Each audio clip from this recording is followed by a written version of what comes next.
আমি আর আপনি কত সুন্দর করে ঘরের মধ্যে আরামারাইশ করে ঘরের মধ্যে আমরা ঘুমাচ্ছি, আমরা খেতে পারতেছি, আমরা সবকিছু করতে পারতেছি, কিন্তু আনোয়ারের জমিনের মধ্যে 18টি পরিবার একদম নিঃস্ব হয়ে গেল। বাংলাদেশের মধ্যে যতগুলো প্রবাসী আমার ভাইয়েরা সংগঠন ভিত্তিক আছেন, তারা দাঁড়ানো ওদের পাশে। মানুষ মানুষের জন্য, মানবতাই পরম ধর্ম।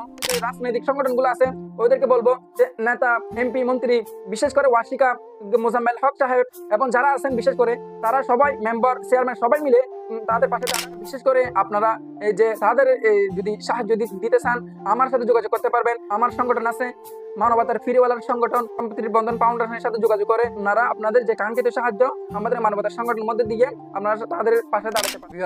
আসসালামু আলাইকুম, সবাই কেমন আছেন? আশা করি সবাই ভালো আছেন। আমরা সবাই ভালো থাকলে কিন্তু আনোয়ারের জমিনে 18টি পরিবার ভালো নাই। আমি আর আপনি কত সুন্দর করে ঘরের মধ্যে আরামারাইশ করে ঘরের মধ্যে আমরা ঘুমাচ্ছি, আমরা খেতে পারতেছি, আমরা সবকিছু করতে পারতেছি, কিন্তু আনোয়ারের জমিনের মধ্যে 18টি পরিবার একদম নিঃস্ব হয়ে গেল।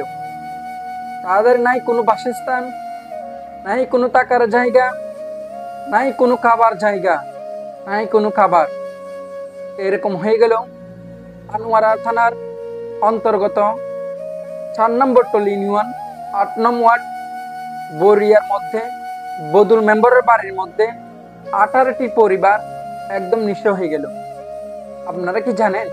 যারা বিশেষ করে আমার প্রবাসী ভাইরা আছেন, যারা আমার এই ভিডিওটা দেখবেন, আমি আর আপনি কত সুন্দর করে জামা গায়ে দিয়ে আসি, পোশাক আশাক পরে আসি, কত সুন্দর করে কালকে রাত্রে ঘুমাইছি। কালকে রাতটা তাদের কেমন কাটলো আমরা কি জানি? জানি না। এমনও হতে পারে তারা না ঘুমিয়ে কান্না করতে করতে বসে আছে।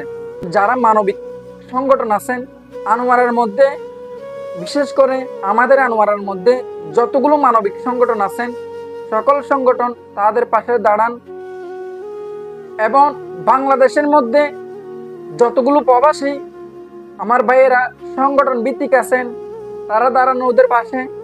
মানুষ মানুষের জন্য, মানবতাই পরম ধর্ম।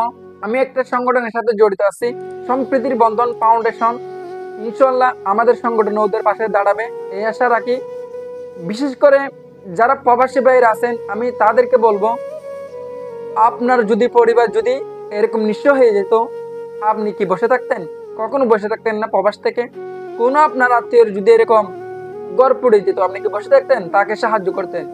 আপনার আত্মীয় মনে করে, মানুষ মানুষের জন্য ওটা মনে করে আপনি আপনার হাতটা বাড়িয়ে দেন। তো বিয়স, আমি আপনাদেরকে যে ঘর পড়ে গেছে ওই দৃশ্যগুলো একটু দেখাই। আমার একজন অত্যন্ত শ্রদ্ধেয় বড় ভাই, খুবই জনপ্রিয় ইউটিউবার HM ইমরান অফিসে খুবই চমৎকার করে আনোয়ারার জমিনের মানুষকে নিয়ে বিভিন্ন জায়গার মধ্যে ভিডিও করে, মানবিক কাজ করে। ওই ভাইয়ের প্রতিবেদনও আমি আপনাদেরকে ভিডিওর দৃশ্যটা দেখাচ্ছি, আপনারা দেখেন। বই একটাও নাই, ড্রেসও শেষ, সবকিছু শেষ, স্কুলও শেষ, তো পড়ালেখা নাই। পড়ালেখা তো শেষ, বইও পড়ে গেছে, সব কিছু না, কিছু না, একবারে তো নিয়েছিলাম এখন কিছু নাই, এখন তাহিবার লাগায় নাই, এখন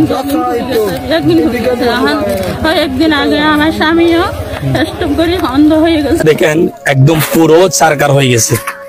মানে মানুষ একটা কথা বলে, যদি চুরি করে তাহলে চারটা দেওয়াল থাকে বা আবার কিছু একটা করতে পারে, কিন্তু আমরা দেখতেছি এখানে মানে আবার যে তারা ঘর তৈরি করবে, আবার যে তারা এখানে ঘর তৈরি করার সামর্থ্য বা ব্যবস্থা সেটা এখানে দেখতে পাচ্ছি না আমরা। খুবই খুবই খারাপ একটা বিষয়। এখানে দেখেন টেন্ট কিরকম হয়ে গেছে, এখানে কিছু নাই।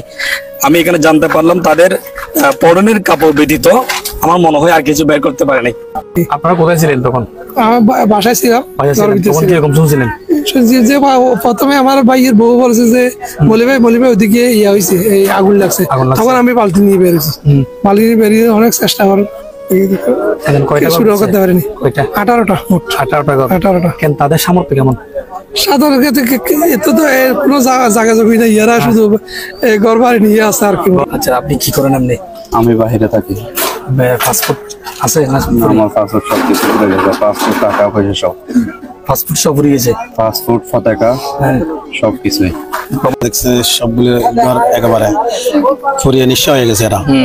আমাদের মাননীয় প্রধানমন্ত্রী এবং মাননীয় মন্ত্রী এই ওয়াসিকা আয়েশা খানের দৃষ্টি আকর্ষণ করছি তাদেরকে পুনর্বাসন করার জন্য। তো বিহাস আপনারা দেখতে পেলেন কিভাবে যে তাদের 18টি পরিবার একদম নিঃস্ব হয়ে গেল। তাদের পরনের কাপড়গুলো ছাড়া তারা অন্য সমগ্র কিছু বাহির করতে পারে নাই। আর বিশেষ করে আরেকটা কথা বললে না হয়, আনোয়ারার জমিনের মধ্যে এরকম আগেও অনেক ঘর বাড়ি পুড়েছে। আপনারা যারা মানবিক সংগঠন আছেন সবাই যারা ঘর পুড়ে গেছে তাদের পাশে দাঁড়িয়েছেন, সেই আশা রেখে আপনারা এই 18টি পরিবারের পাশে দাঁড়াবেন। আনোয়ারের মধ্যে যে রাজনৈতিক সংগঠনগুলো আছে ওদেরকে বলবো যে নেতা, এমপি, মন্ত্রী, বিশেষ করে ওয়াসিকা, মোজাম্মেল হক সাহেব এবং যারা আছেন বিশেষ করে তারা সবাই মেম্বার, চেয়ারম্যান সবাই মিলে তাদের পাশে দাঁড়ান। অবশ্যই আপনাদের দেওয়া কিছুতে তারা একটু না একটু হলো তাদের উপকার হবে সে আশা রাখি। আর যারা বিশেষ করে আপনারা এই যে তাদের যদি সাহায্য দিতে চান আমার সাথে যোগাযোগ করতে পারবেন। আমার সংগঠন আছে মানবতার ফিরিওয়ালার সংগঠন, সম্প্রীতির বন্ধন ফাউন্ডেশনের সাথে যোগাযোগ করে আপনারা আপনাদের যে কাঙ্ক্ষিত সাহায্য আমাদের মানবতার সংগঠনের মধ্যে দিয়ে আপনারা তাদের পাশে দাঁড়াতে পারেন। একটা কথা আছে, 10-এর লাঠি 1-এর বোঝা। আমি যদি 10 টাকা দিই, আমার 10 জন ভাই যদি 10 টাকা দেয় 100 টাকা হয়। এভাবে করে আমরা যদি তাদের পাশে দাঁড়াই তাহলে তারা কিছুটা হলেও উপকৃত হবে। আমার পক্ষে 1000 টাকা দেওয়া সম্ভব না, আপনার পক্ষে 2000 টাকা দেওয়া সম্ভব না, 10,000 টাকা দেওয়া সম্ভব না। সেই ক্ষেত্রে গিয়ে আপনারা সবাই সম্পত্তি বন্ধন ফাউন্ডেশনের সাথে মিলিয়ে তাদের পাশে দাঁড়ান এই আশা ব্যক্ত রাখি। সবাই সুস্থ থাকবেন, ভালো থাকবেন। আসসালামু আলাইকুম।